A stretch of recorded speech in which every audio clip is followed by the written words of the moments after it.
Good morning, everyone. So,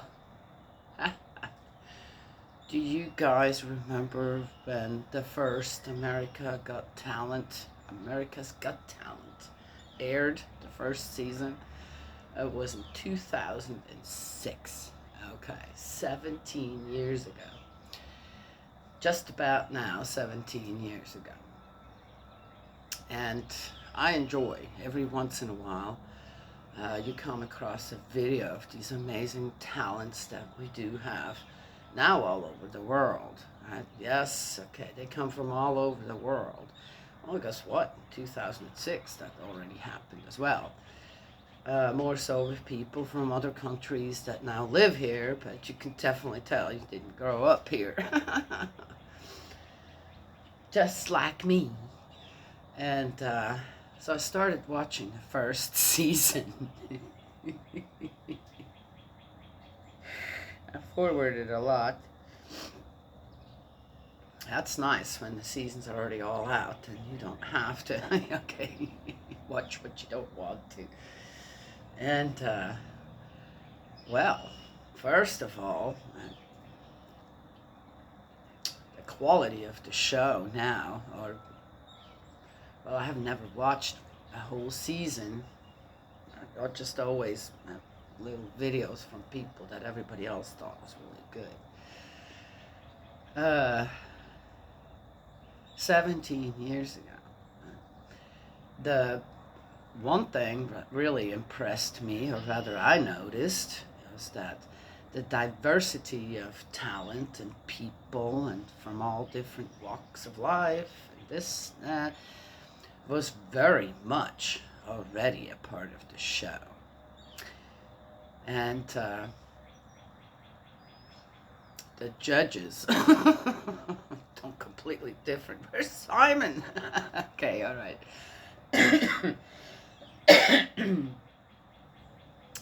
The one thing I noticed, I would watch, and okay, I'm not going to brag about it. It's not a brag or anything, but I feel like I pretty much can hear if it's a band or if it's just one person. When they're singing, playing together, I can hear. Is there the harmony there? Is the pitch there? Okay. That these judges don't seem to have that. Some of them didn't. And they had things to say about people. I'm going, wait a second, this is really, really good. Do they remember these people are all amateurs? Yeah, most of them, not all of them, but most of them. Also, certain people, I thought, wow, their talent's really amazing. This is really great. I'd like to see more of that. Because of the limited knowledge all these judges at that time seemed to have in a more broader field of all these talents, was very apparent. So at that time, 2006 and 2007 for that matter, anybody that sang opera or anything, that was immediately, right? Yes, immediately. Didn't even matter if they were any good or not. Okay. Or was there anybody good? Okay. But you could tell they weren't even really listening. Yeah? Susan Boyle, I don't think would have had it. She would have immediately banged out at that time. Seems like to me. Certain other things.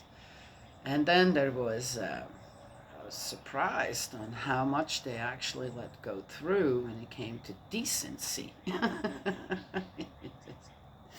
Non-decency, rather. Okay. I wonder with a show like that so many children watch as well. Yeah. One, there was a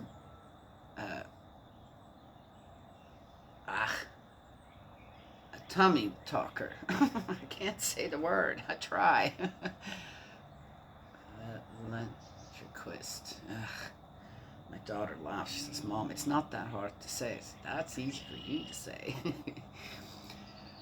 uh, Came out and had two puppets and sang supercalifragilisticexpialidocious. Okay.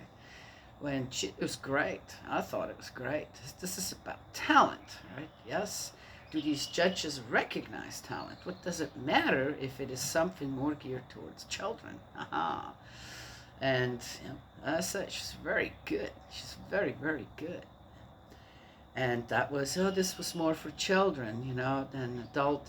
Okay, you have children singing there, and you have children doing all kinds of other things. It's a child doing it. Here's an adult doing something geared towards children. And that's not a talent. She did end up getting through anyway to the second round. Haven't seen her yet. The second season. So to me, again, why do I watch that? More to see. I love seeing people bringing out having a chance to bring out their talent in a place like that. To see, okay, what is there really? So much nonsense, right? Yes, I mean, there really is. You can tell these people, and then they're all surprised. But you have to say, oh, dear me, well, but the people tell me that I sing great. The people tell me this is great talent, this, yeah, okay. Wow. So what, you don't know yourself that, to start with. Others have to tell you, okay. Well, and then they're surprised when the judges go, okay, I'm sorry, but no, this is not, it's just nowhere at the level that we're looking for. You're going to get $1 million prize. You really think this is worth $1 million, right? And they're surprised. There's the people then are surprised. Well, they just don't get it, or something's going, whoa, what is wrong here? Right? Interesting to watch. So I watch it too, to see what level are certain people at. Why is it that? Why are they? What is not right there? As I said, some things are just.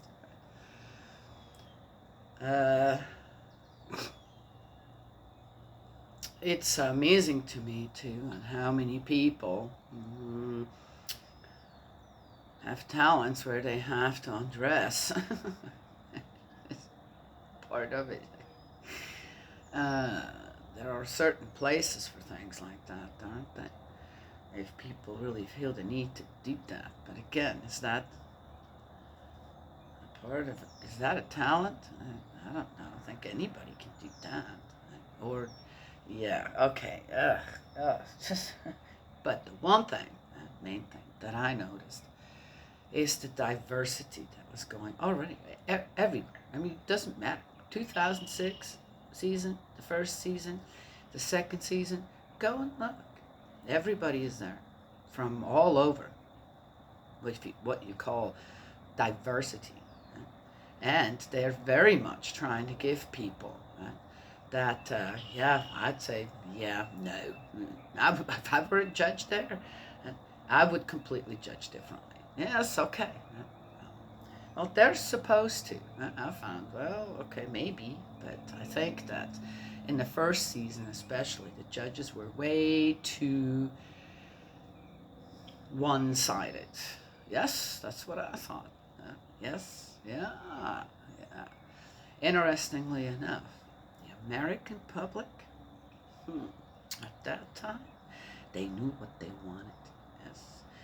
This one judge, he's just mean. He's just, well, Simon has this kind of, no, Simon's nothing like that.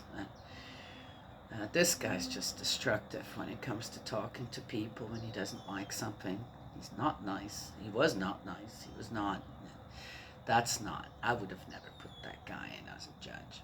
It's not interesting. Oh, that's for more. Oh, you had diversity among the judges? No. No, he's just, I don't know what that guy was doing there. David Hasselhoff is one of the judges. And I have to say, he's a very gracious, a very likable judge that's very well balanced. Yes. So that one mean guy, when families would come on, he'd immediately try to break them up and say, you got to lose this guy, you got to lose so many in that group, and then, maybe you make it to $1 million, right? And the American people, well, first of all, the family said, no, we're not breaking, this is who we are, this is our talent together, right? And the American people very much agreed with that. Yes, I did too. But guess what? Yeah, in the end, in the first season there, that one family that was very, very close to winning that $1 million decided to go with the instructions of that one judge. And I felt like after I seen on how the American public says, no, we're good with you. This is great. This is about talent, not about already the structured. However, the entertainment industry wants to have it all, right? And I felt like that's almost like this family in a way betrayed the American people by then actually eliminating some people from the group. Yes, that's what it looked like to me. And they ended up not winning. Interestingly enough, the first season of America's Got Talent was won by whom? You guys remember? I know now because I watched it yesterday.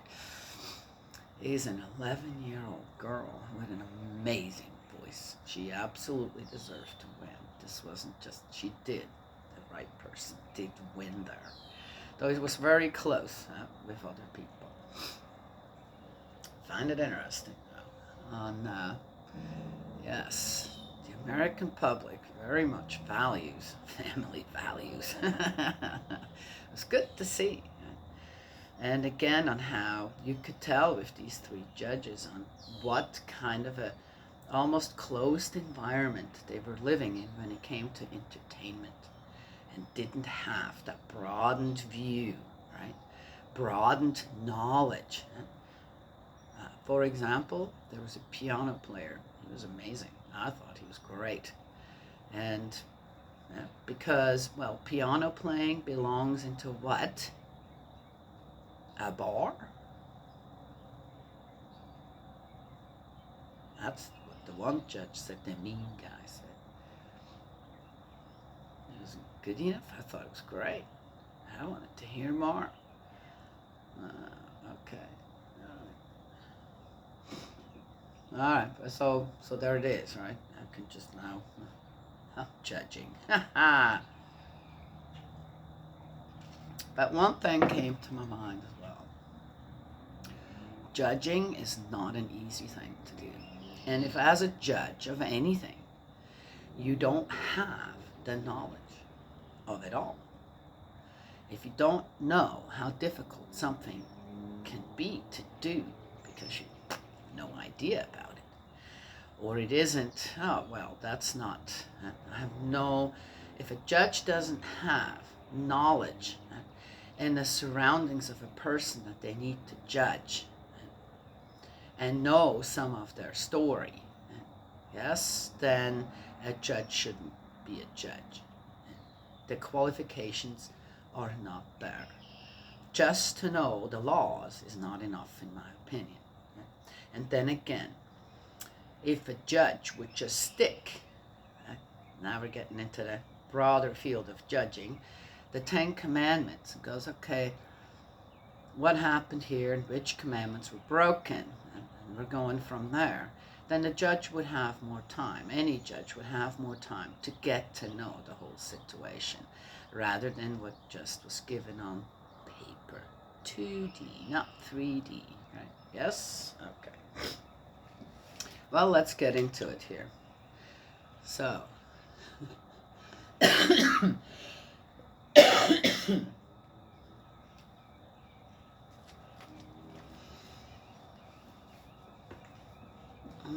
Well, so I have to actually, though one should be able to watch that with the whole family, right? It should be a family-oriented uh, show.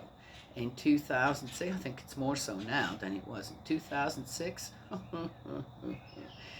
Again, we got a lot of stuff has been going on for a long time. And all those people crying hullabaloo out there and how they don't have their rights or not accepted or I don't know what. And that's not true. In 2006 in America's Got Talent, there's plenty of them there. Yes. And they do some weird stuff.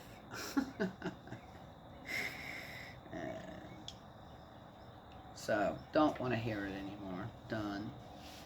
Bunch of whiners. Nothing more, nothing less. It is what it is.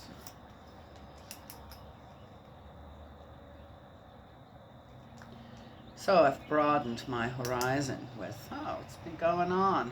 How did that go? But inspired so long ago. So it's inspired my little granddaughter. She was watching the dance, but I have to watch it with them because there's some things I'm going, nah, forward. That's why you let the season go by first, so that all the disreputable stuff that I'm not interested in, don't want to hear that, don't want to hear that, don't want to watch that. You forward, you can get to the good stuff, right? Yes. No need to eliminate the whole thing, because there are good people there, right? Yes, okay. They deserve their time too, right? Mm-hmm. All right, so, but she started dancing, and then she says, Gracie, let's go, and I want to show you my cartwheels. So, click, turn it off, and let's go and watch your cartwheels. Yes. No, we were out here forever. She's not tired yet. I'm tired just from watching. She did really good. There. Yes. So, when then, I watch with the children, they're going, hey, they get inspired. What do? Well, we'll do that later. Not now, because we're watching this. No, I didn't. You want to do what? Okay, let's go out. And then I turned on some music, children's music she likes, and she was dancing to that, so prettily. And then the cartwheels. So we were out here for more than an hour. But I turned the TV off as soon as I realized, she's getting interested in something here, to do something herself, right? You've got to make time for your children and grandchildren. That TV isn't going anywhere.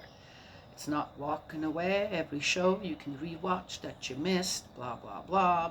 And TV and your little devices should never be more important. Right? Yes? Then what? Discovering the talents of your own children and grandchildren. Aha! Okay. We're in Joshua 12. Recapitulation. The kings conquered east of the Jordan. We're still conquering. Joshua. The kings of the country whom the Israelites conquered and whose territory they took on the further eastern side of the Jordan, from the Wadi Arnon to Mount Hermon, with the entire Arabah to the east, were as follows. Sihon, king of the Amorites, who lived at Heshbon, ruled from Aroer, which is on the edge of the Arnon valley, including the bottom of the valley, half Gilead and as far as the Jabbok, the river forming the frontier with the Ammonites, the eastern Arabah up to the Sea of Chinneroth, and as far as the Sea of the Arabah, or Salt Sea, on the eastern side in the direction of Beth Yeshimoth, and in the south the watered foothills of Mount Pisgah. Interesting on how to have all this information down. So, must have been all written down yet. How many people did? Okay, there's so other things I feel like, and not mentioned, not important. Og, king of Bashan, one of the last of the Rephaim, who lived at Ashtaroth and Edrei, ruled over Mount Hermon and Salikah, the whole of Bashan to the frontier of the Geshurites and Maccathites, and half Gilead to the frontier of Sihon king of Heshbon. Now wait a minute. Oh. Moses, servant of Yahweh, and the Israelites conquered these, and Moses, servant of Yahweh, conferred their territory on the Reubenites, the Gadites, and the half-tribe of Manasseh. Now why are they mentioning that again in Joshua? That's already water under the bridge, isn't it? Oh, but recapitulation. Okay. The kings conquered west of the Jordan. Oh, okay. This is more a summary now here. The king of the country whom Joshua and the Israelites conquered on the nearer western side of the Jordan from Baal-Gad in the valley of Lebanon to Mount Halak, rising towards Seir, and whose heritage Joshua distributed to the tribes of Israel, dividing it up between them, were as follows. Oh, I see. Okay. Who conquered who? East of the Jordan, west of the Jordan. Yeah, okay. We're laying out the territory here now. In the highlands and the lowlands, in the Arabah, and in the watered foothills, in the desert, and in the Negev, belonging to the Hittites, the Amorites, the Canaanites, the Perizzites, the Hivites, and the Jebusites.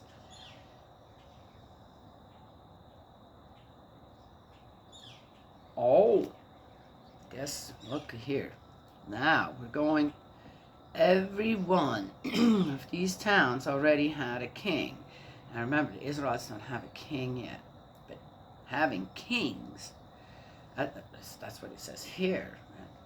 King, I don't know, were they really kings, or what was the leadership there like? Okay, they're calling them all kings. So the king of Jericho, 1.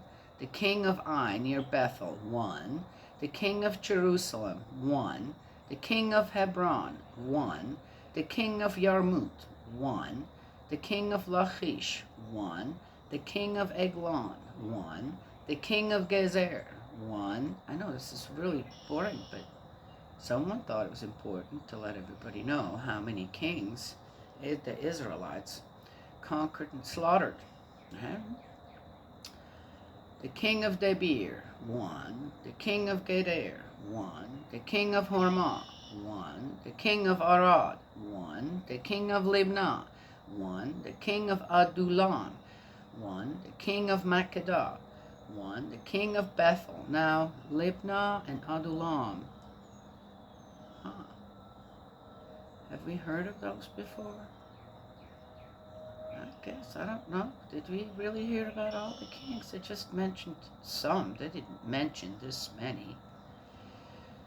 The king of Bethel, 1. The king of Tapua, 1. The king of Hefer. I definitely didn't hear that one. 1. The king of Aphek. No, didn't hear that one either. The king of Sharon. Oh, 1. The king of Merom, 1. The king of Hazor, 1. The king of Shimron Meron, 1. That's a different Meron. Wasn't that already one? Meron. Okay. The king of Achshaph. Pretty sure we didn't hear about that town. 1. The king of Tanakh. 1. The king of Megiddo. I know we didn't hear about that one. 1. The king of Kadesh. 1. The king of Yokneam in Carmel. 1. Didn't hear that one either. The king of Dor, on the slopes of Dor.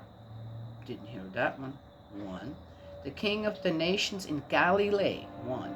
The king of Tirzah. 1. Total number of all these kings, 31. That's the end of 12. So, 31 towns. Sounds like that they captured. 31. They only mentioned the kings. Hmm. 31. Wow. And some of them we didn't even hear about that they went through, right? Wonder how many more little villages were they all just towns? Surely not. Right? Yes? Don't know. How did they live at that time? they have like a city, central city. Well, we know, right, that there was the one, I can't remember which one, that Joshua even went back to, turned around one more time. The one king that seemed to be the super king, the emperor, right, was like the capital of all those kings. It does mention that in there, not in that, in 12, but a little before that. I don't know. Well, there isn't much to say there. I didn't start out with much, right? America's Got Talent. And 12 is just about, okay, I guess the Israelites now were the masters of all that land.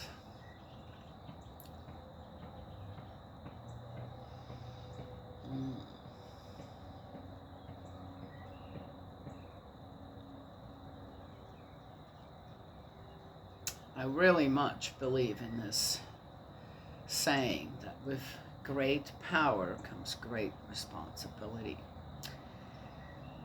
Sounds like Joshua and the Israelites now have great power. They have great power. And what are they going to do with it? I wonder. I guess we'll get into that too.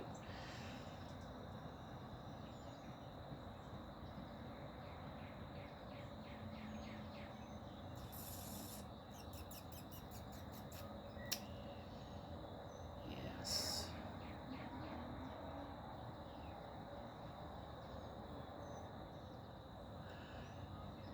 There's one thing in the last few days, reading Joshua, I've noticed that the conflicts that must have happened there as well, right? With Joshua and the Israelites, with the elders, with the priests and the Levites. I get this feeling. Why? Because it's kind of a little bit happening in a way, in a teaching way around me. There's a lesson I need to learn there to maybe be better understood when I talk about the nature of God.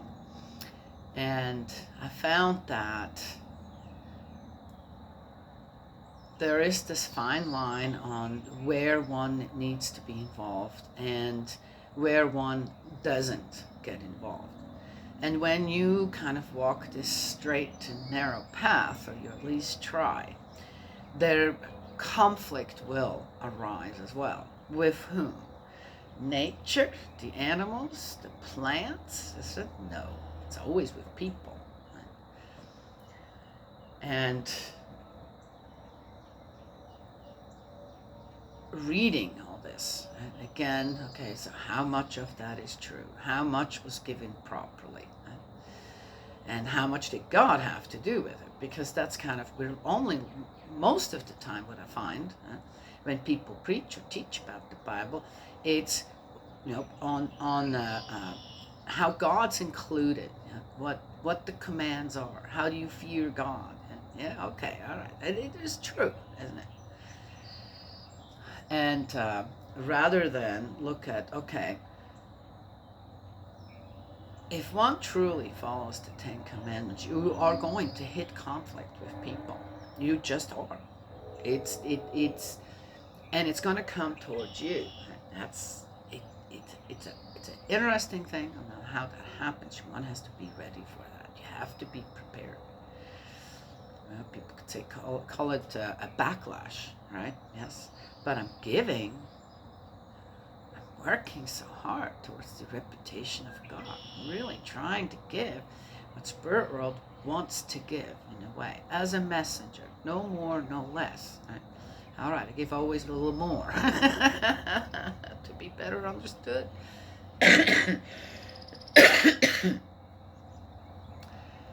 And I wondered, okay, why am I getting this conflict back? Right? From certain people, not on here, I'm talking reality here, in some areas. And again, it's not, I don't look at that as an affront. I don't look at that as a, oh my gosh, what happened? I need to fix that. I just, no, I study it. I study the conflict. Because I know myself well enough. Right? I know what's the truth within me. I know what's the truth about me. Okay? And I don't lie about myself just to, okay, like, oh, like in America's Got Talent, people have this thing in their head that they're good at something. But when it comes down to it, when other people are watching, they're going, you're not sure why you think that. Right? Yes. So they don't really know their self. I'm pretty secure in who I am, where I stand, with many different things that I have knowledge about. And that I can appropriately judge. Okay. With the proper heart to mind. Remembering there's always a greater judge above me. Okay. And so I watch. I let it come towards me, and then I found that I often say, reflect before you react is a really, really good idea.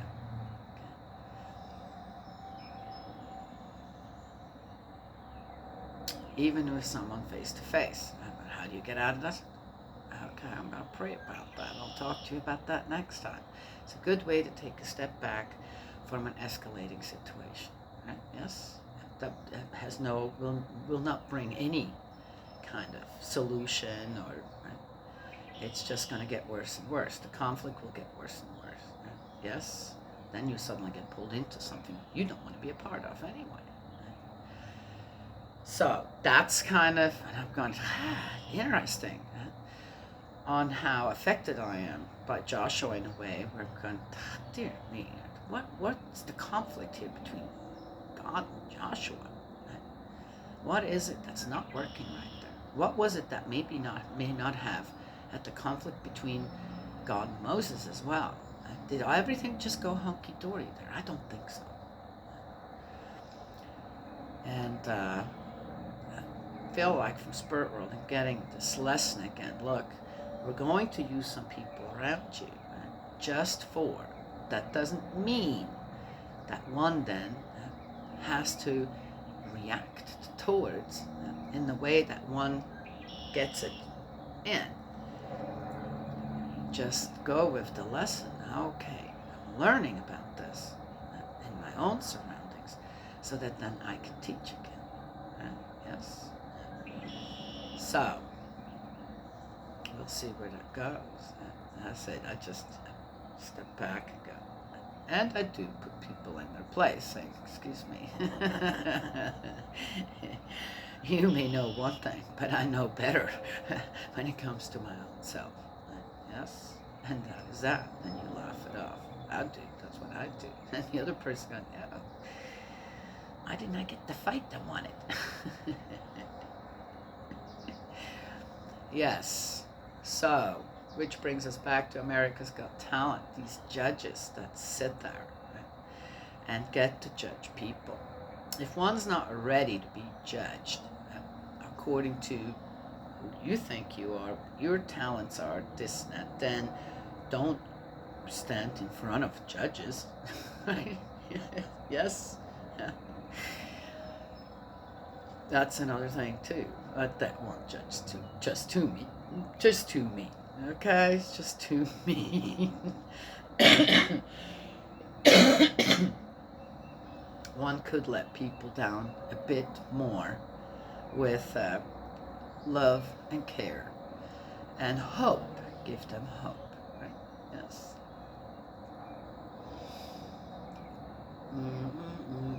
As a judge, you also steer people, right, in the right direction. I'll try to anyway. If they take your advice or not, what are you going to do?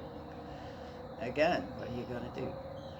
So, to finish up, interesting on how diversity and inclusion and acceptance of all types of people, young and old, old, and I don't know what, left and right, and I don't know what, was already very much balanced in the first season of America's Got Talent 17 years ago.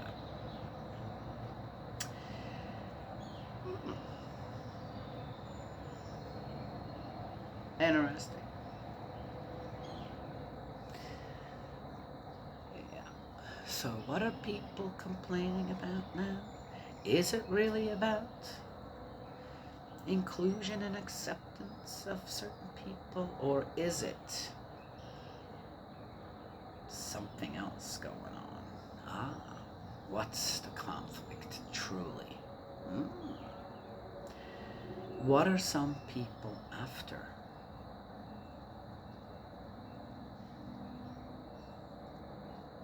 And are pulling quite a few with them. What are they after? I said that yesterday, as mothers and grandmothers, as good women of this world that care for families, children, we got to be united on that. No, you don't get our children. Not only that, we should become even more vigilant. Right? So, what are we learning from this conflict? Our children are at risk. We have to be more vigilant. Become more vigilant, right? And not let people who to me are no different than Dr. Mengele and Nazi at the time of World War II. Dr. Mengele's trying to get their hands on our children, to have the consent of the parents, have the support of the public to do whatever they want. By the way, these hormone therapies, hormone, what do they call it? That they're trying to put these children on at such a young age. You know what I heard about them? They're experimental drugs. They're experimental hormone therapies for children. Experimental ones, which means they're not out in the market per se, or however that works. I heard that. Immediately I thought, yep, there you go. What did Dr. Mengele, the Nazi, do in World War II to children? You guys know? You guys even know about this guy? Whew. That was one. He did a lot of damage. How many do we have here in this country? Oh, interesting, huh? Broaden your horizon when it comes to knowledge, when you're out there for or against something. Is history from 60, 80 years ago was already repeating itself in an even more destructive and absolutely horrific way? But there's nobody behind barbed wire fences. Nobody's wearing a star on their chest or on their arm. Yeah. Good morning. Good morning. Is Coda been out? Coda has not been out. She hasn't made she has not made, I'll watch her. She has not made a sound. So I'll let her sleep. Put this pillow in your closet for right now. For Ryan. Look, I got my pillow. In my closet? Yeah. Okay, yeah. Nobody goes back there. Ooh, Father's Day present. Father's Day's coming up. Oh, there you go. That's what I need to know. So,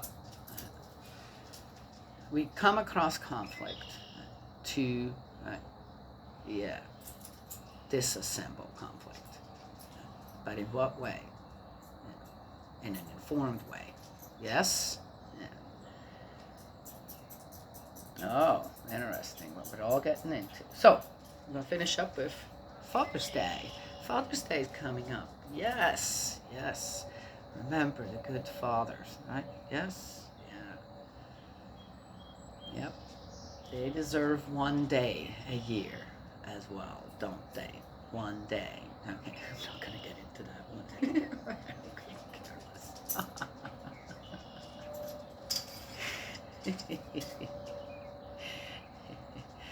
This too shall pass.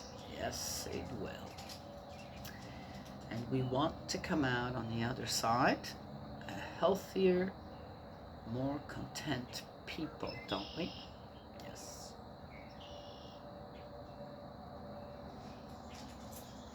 All together. Mm-hmm. Yes. And the ones under certain delusions of exclusion. Watch America's Got Talent, the first season from 2006. And right there, you will be proven wrong. That's it. That's all I have to say today. All right. Good guidance. Yeah. All right. We don't always need to get mad over people's just weird stuff going on out there. Just go, okay, let's look at it more from the humorous side, but also, of course, moving forward. And no, you don't get to mess with our children. Right? Well, many have already been messed with. That's a sad, sad thing. Very sad. Does that have to do with Joshua 12? Interesting. 31 kings. Only one. So there were 32 kings altogether. Right? The king of what? The Hivites saved his people. How did he save his people? Oh. The other ones didn't have a chance after that. It's very sad. Would God do that? Would God be that way? I don't think so. There was a conflict there going on. Yes, sadly. We should not repeat things like that from history. We should not. All right. Well, we'll see where it all goes. I don't have all the answers. Well, I do, but can't. One cannot expect to have it all just go the best way. I know the best way. I know the ideal way. I know what God's point of view is. And again, all I could do is just mention it again. It starts with the 10 Commandments. Done. Okay? Yes? All right. God's love and blessings always. May He protect you, and I will talk to you another time.